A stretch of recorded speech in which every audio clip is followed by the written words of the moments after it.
अब तीसरी उसमें मैं जो बात डायरेक्ट पाकिस्तान के साथ रिलेटेड है कि अफगानिस्तान के अंदर जो ह्यूमिलिएशन, जो एम्बेरसमेंट अमेरिका को लेने पड़ी, जब रिपब्लिकन वो उठाएंगे तो उसका आधे से ज्यादा बोझ पाकिस्तान पे आएगा। अभी रिसेंटली रशिया ने इंडिया से हेल्प मांगी यूनाइटेड स्टेट के अंदर।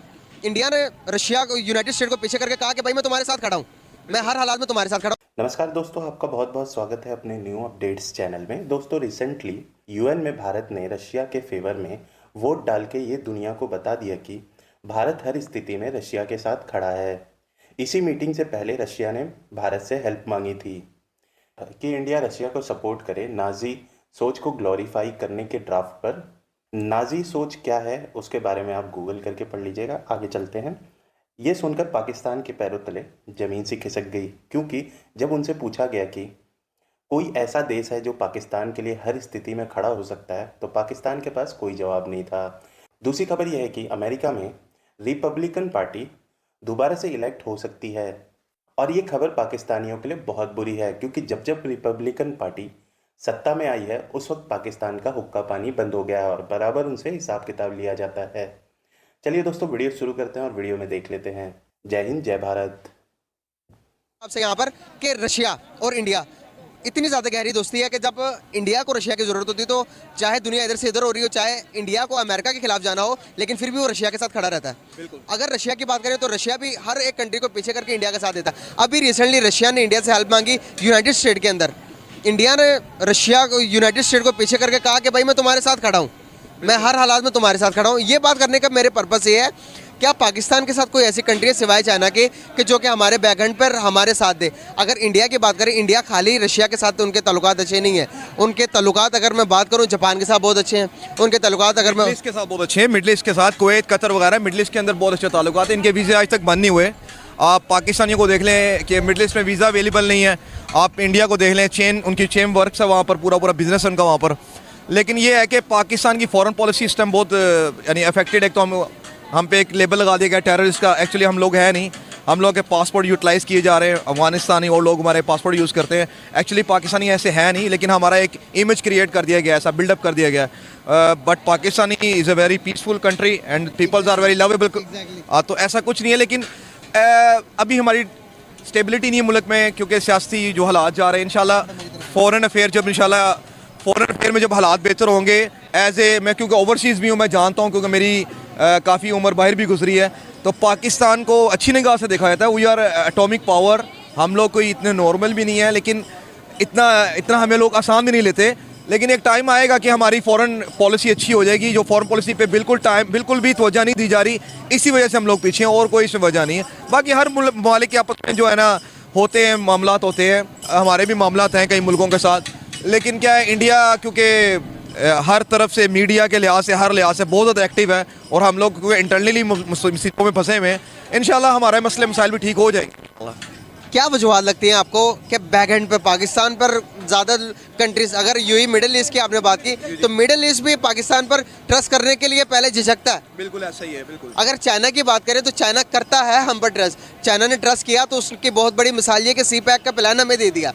क्या हम उस सी पैक को भी पूरा कर रहे हैं? नहीं, बिल्कुल। वो भी ऐसे ही तत्ली का शिकार हुआ है। मुल्क के जो हालात इस टाइम जा रहे हैं ना, जो मुल्क के हालात जा रहे हैं, वो तो ऐसे ही शो करता है कि मुल्क में कोई ना कोई बंदा जो है ना अभी आके गवर्नमेंट को संभाले। ये जो अभी हालात है, इसमें तो फिर ऐसे ही रहेगा। कोई भी गवर्नमेंट आके मुल्क को संभाले, फिर वो जो है फाइल करे फॉरेन अफेयर को, बाकी मामलात को। अभी देखें ना, आप इंडिया है, उसके हर जगह वीज़े, जो भी टीनेजर्स हैं, यंगस्टर्स हैं, उनको वीज़े अप्लाई हैं। आईटी के अंदर इंडिया बहुत आगे। हम लोग पाकिस्तानी आईटी के अंदर, ना हमारा बिटकॉइन है यहाँ पे, ना हमारा पेपाल चलता है, ना हमारी जो पेमेंट्स हैं, जो इंटरनेशनल मेथड की पेमेंट्स हैं, वो टीनेजर्स को अवेलेबल नहीं है। So we have limited opportunities.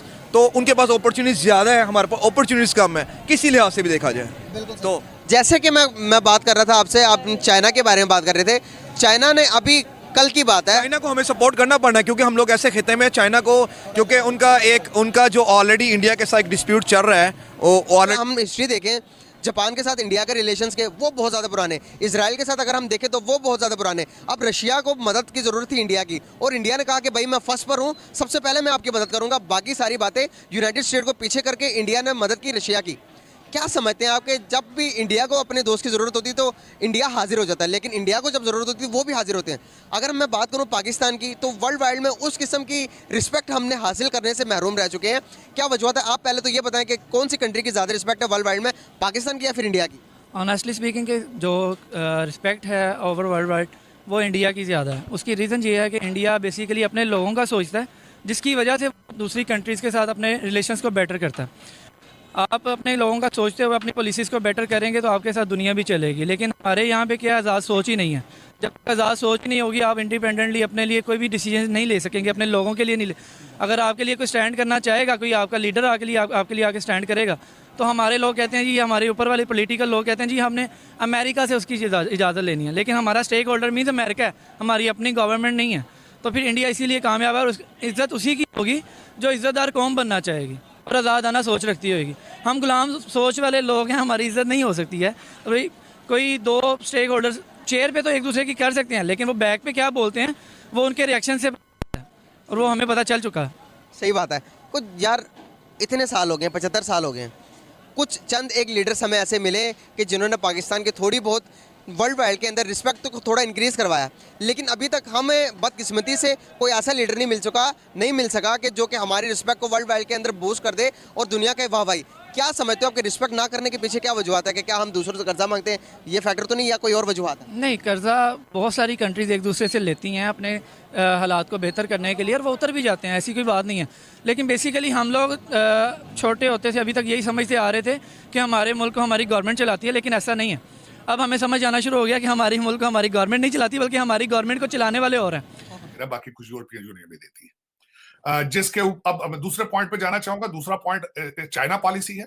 China policy पे बाई पार्टिसन अप्रोच है। दोनों पार्टियां समझती हैं कि it has to be taken tough on China के बारे में, लेकिन रिपब्लिकन थोड़ा सा मजीद टफ चाहते हैं। आपने देखा होगा कि ट्रंप ने काफी बड़ा स्टैंड लिया था उनके ऊपर टैक्स लगाने के हवाले से और दूसरी चीजें। तो एक vast number of Republicans they want to increase their challenge toward China, और उसमें मैं रिलेट करूंगा आगे आने, अगर चाइना पॉलिसी को रिविजिट किया जाएगा तो भारत के साथ रिलेशनशिप को रिविजिट किया जाएगा। मैं थोड़ा सा जो मेरी अपनी रिसर्च है कि पाकिस्तान भारत के साथ क्या चीजें आएंगी उनके बारे में मैं बताना चाहूंगा कुछ।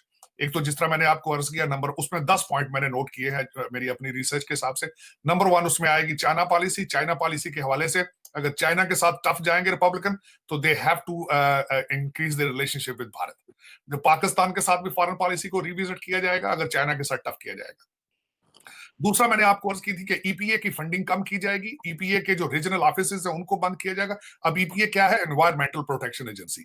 तो जब क्लाइमेट के हवाले से चीजें कम होंगी तो पाकिस्तान में जो आपके क्लाइमेट का आपका इशू था, जिस तरह बिलावल भुट्टो साहब बार बार मेंशन करते रहे हैं कि उनका ये ग्लोबल वार्मिंग की वजह से हमारे जो फ्लड आए हैं, तो वो जो ग्रांट्स और एड जा रही थी उसको रिपब्लिकन रोकेंगे।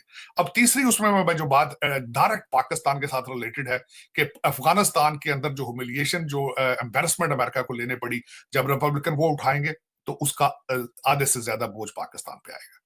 तो उसके बारे में पाकिस्तान के साथ रिलेशनशिप तो पहले ही इतने ज्यादा नहीं है, लेकिन ये कि उसके ऊपर वो क्वेश्चन आएंगे, क्वेश्चन करेंगे कि what was Pakistan role in defeat of US in the period. उसमें बल्कि मैं यहाँ पे ये जरूर मेंशन करूंगा कि जब आखिरी वहां पे था पंजशेर वैली के अंदर जब चीजें थी तो अमेरिकन हैड क्वेश्चन कि वहां पे शवाहिद मौजूद थे पाकिस्तान की सपोर्ट के, तो ये सारे क्वेश्चन होंगे आगे उसमें। अब इसमें दोबारा मैं जिस तरह आपको अर्ज कर रहा था कि यूक्रेन के साथ रिलेटेड है चीजें, बर्थ सिटीजनशिप के बारे में रिलेटेड है चीजें, इससे इंडियन, भारतीय, पाकिस्तानी, क्योंकि हमारे पाकिस्तानी काफी हैं यहाँ पर जो H1 वीजों पर हैं जिनके स्टेटस क्लियर नहीं है। इसमें क्लियरली जब मैंने बर्थ राइट सिटीजनशिप को पढ़ा है आगे चेंज करने के लिए, तो उसमें दो चीजें हैं कि only eligibility is towards American citizens, one of the parent, और उसमें या उनके पास ग्रीन कार्ड हो, तो उसमें आगे फ्यूचर में चल के हमारे पाक